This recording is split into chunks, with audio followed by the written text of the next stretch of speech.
All right, bruh, fans. I honestly wasn't going to come back to talk about the show until, news of season 4 was revealed. But I went back for the first time in a couple of weeks and I looked at the comments section on the season 3 finale and then the season 3 overview video, the one how bad was season 3 actually. And for the most part, I think a similar comment kept popping up.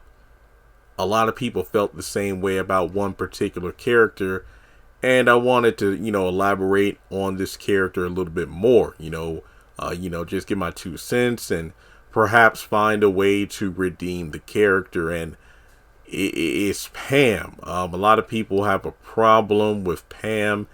And I can see why. I can definitely see why, because I think the last comment that was posted was from about 5 days ago. The season was okay, but Pam needs to go. She's so annoying. I loved her in season 1, but now not so much. And then the comment goes on to list other characters this person doesn't really care for, but I looked over some more comments and a lot of people were saying the same thing, that Pam was an issue. Now, yes, season 1 Pam and then season 2 Pam are two completely different people. I think in season 1, the major difference was Mike was the one who was pursuing Pam, but at the same time, him being, the ladies' man, the gigolo, the one who had arguably the highest body count, he was unable to communicate the way he felt. And as a result, that led to a lot of childish behavior. I mean, if nothing else, Pam was one of the coolest and best characters of season 1. I mean, her and Mike had an understanding that, they weren't in a relationship. They were friends with benefits, and that was pretty much it. But then come around episode 3 or 4, I believe, that's when Bill called out Mike for actually having feelings for Pam. I think when it was revealed that he gave her his credit card to redecorate his loft. So from there, instead of having a mature conversation with Pam to talk about his feelings, he started doing things that were really annoying, like interrupting her dates and usually being drunk when doing so, which I guess in a way was a early foreshadowing of the Mike and his substance abuse problem that we see in season 3, or was first introduced to in season 2. Yeah, and Pam rightfully, reacted to it how you would expect, like, Mike, what the hell are you doing? Like, what's going on?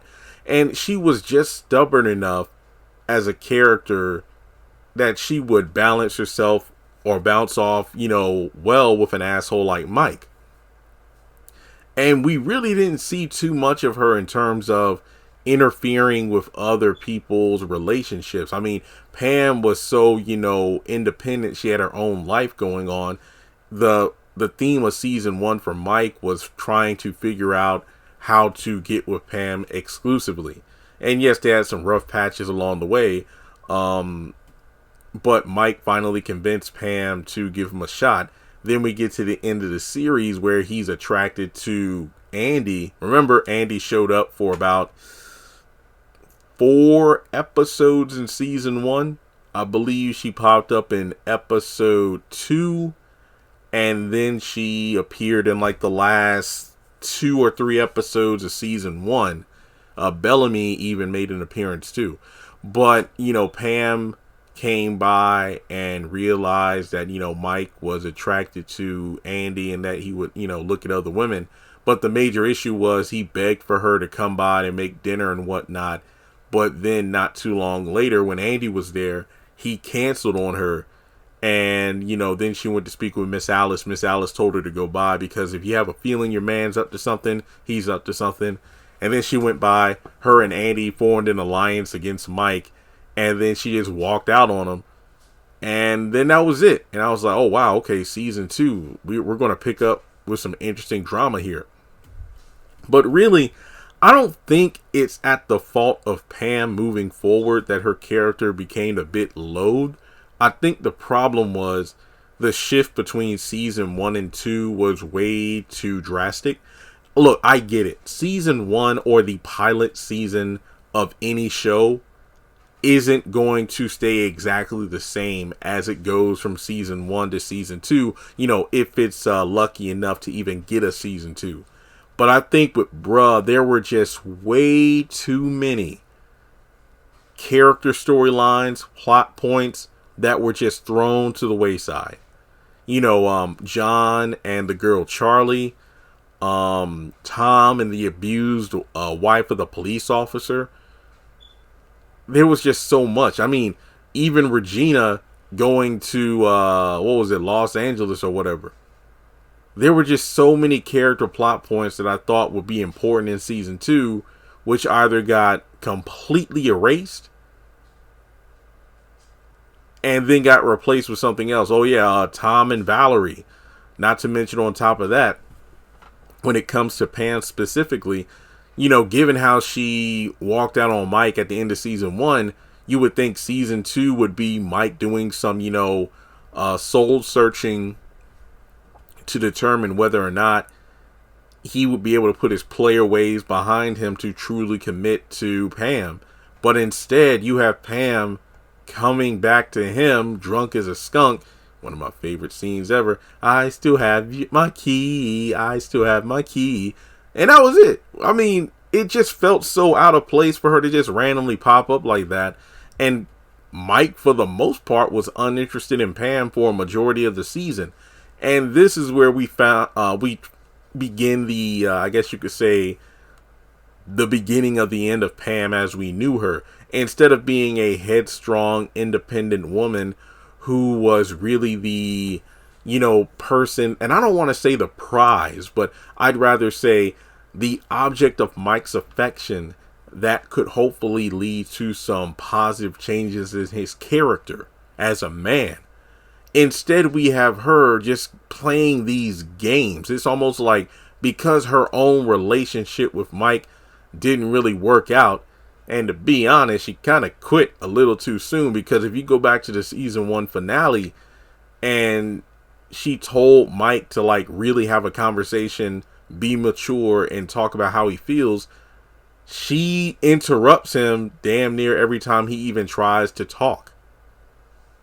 So when you get to season 2, here we are with the whole mind games thing, not just trying to influence Regina and how she moves around with Bill, but the main thing is she tries to manipulate and make Mike jealous by throwing herself at the other bros. I think John is the only bruh who didn't get any from Pam because of the fact that she focused more so on Bill because of the whole Regina thing to test whether or not Bill was faithful. And then when it came to Tom, if I remember correctly, Tom and her had a conversation at the hospital about Mike. And then she came by the apartment and, in good faith, Tom was like, yeah, okay, I'll have Mike over there. You can talk to him. But instead, she just made the illusion by, I think, putting on one of Tom's robes that her and Tom was messing around. So basically, she caused a huge rift in the bruh dynamic. And then, of course, as the season went on, it got worse and worse. All of a sudden, she became, it was like, the she-woman man haters club. If you remember the Little Rascals, the He-Man woman haters club, I had to really think of the opposite of that really quickly. But it just felt like it was Regina and Pam versus everyone else. And it just became kind of just hard to watch them because they were just haters. That's all they did. They hated. There was no love there. And then, of course, as season 2 went on, we got introduced to Natalie, who was one of my favorite characters. And it kind of felt like, oh, wow, okay, are we going to have the Legion of Doom, so to speak, where the bros are the Justice League and the females are the Legion of Doom? We're going to have 4 guys, 4 girls. But then, of course, later in the back half of season 2, you got Greg. He was introduced. So, did he get introduced in the first part of season? Yeah, if I'm not mistaken, Greg came in the first part of season 2, and then Tom left in the back half of season 2, and basically Greg became Tom 2.0. Okay, yeah. I mean, so you had like what? Pam, Regina, Natalie, Darla showed up as well, and then Lydia showed up. So it was like, 5 girls, 5 guys. But yeah, it felt like Pam was the ringleader for drama. The fact that her and Mike, and this kind of leads into season 3 as well, because season 2 Pam and season 3 Pam were pretty much the same person.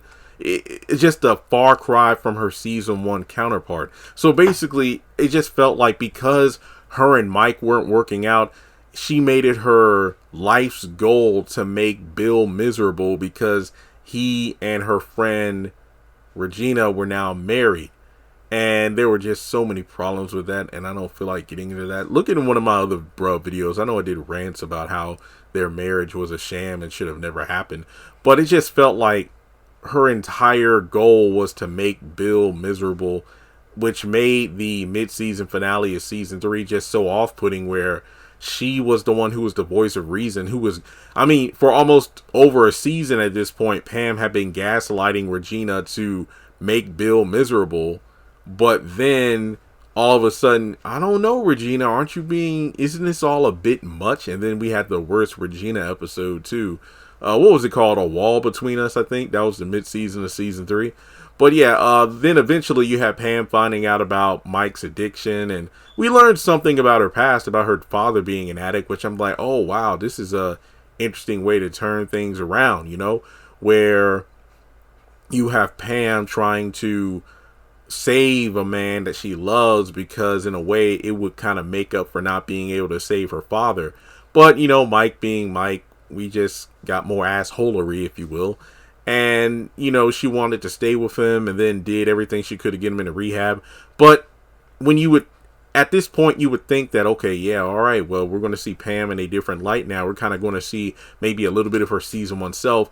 No, Pam is someone who I believe does a lot of projecting, where basically because her relationship with Mike and his addiction has caused a lot of issues, her hatred towards him has transferred to all men in general. So anytime she sees one of the bros, it's like, hate on sight. I think one of the biggest things was either in or towards the season 2 finale, when dumbass Bill just got married to Regina, yet he goes over to see Natalie, and then Pam just gets all up in his face and keeps pushing him and everything. And I'm like, see, this is one of those things where women say, hey, men, don't put your hands on women, but then women just put their hands all over the man. I'm not saying that Bill should have slapped Pam the way that Greg slapped Dina, but if he would have shoved her back because she kept putting hands on him, he would have been the villain. But all I'm saying is this: Pam does a lot of projecting, which makes her somewhat unlikable, because anytime she shows up,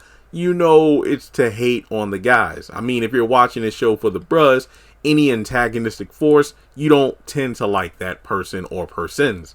So, moving into season 3, with Mike being MIA for a majority of the season, not until the last quarter of the season, most of Pam's scenes really just focus on, let's follow Bill. Is Bill cheating? Are you tracking his phone? That's pretty much it. But then when she finally does come back, and when she finally goes over to Mike's loft because Mike comes back, a lot of off-screen hell happened. He's behind on his bills, car repossessed, lost his job, this, that, and the third. We're seeing, more from the character. But then it gets to the point where she gives up, and we can understand why she did, because she doesn't want to live through what she did with her father again. And then we get to the hospital. But then again, the last few episodes of season 3 at the hospital, I don't think too many characters were at their best. I felt like, I said this in my other video, I felt like the last 3 or 4 episodes of Bruh season 3 should have been condensed into 2. The hospital just dragged on. I think some of my favorite Pam scenes were the ones with Miss Alice. Basically where we see Pam trying to find comfort because of everything that's going on. It's when Pam just comes around to scold and, talk down to the bros. Does it feel a bit annoying and repetitive? I mean, how many times has she called Mike an ass? But then again, to be fair, how many times has Mike proved her right that he is an ass? So I wonder what's going to happen in, season 4, especially with the new writers. I mean, I really hope that we can see Pam as a new character. She doesn't have to go exactly back to how she was in season 1, but I would like to see Pam as less of a hater. What is it about Mike that she actually loves? Why even choose him over all the other guys that she's dated? Ones who have displayed way more maturity, lack of an addiction. But then again, I think it boils down to, well, Jeremy, she's going to be with someone who's in the title sequence. Okay, that's fair. But that doesn't mean there can't be other love interests. And while Mike is dealing with his demons, and that's another thing, when we get to season 4, maybe I'll do a separate video on this. When we get to season 4, I hope that Mike's addiction isn't just thrown to the wayside. We see him forcibly being taken into rehab and whatnot. But I just hope that by episode 2, oh, my addiction is gone. And then that just erases everything he's been through for the past 2 seasons. So really, I hope we see an evolution of Pam where we're seeing her more as a character as opposed to someone who just shows up for the sake of calling men trash and that's it. But with that being said, let me know your thoughts in the comment section below. Do you want me to keep doing bruh content? Is there another character from the show that you want me to discuss in more detail as we get closer to season 4, which I don't believe we'll get until maybe late summer. I'm just guessing. I have no idea. Maybe sometime in July, that's when we'll get season 4. But thanks so much for tuning in, and I'll catch you in the next one.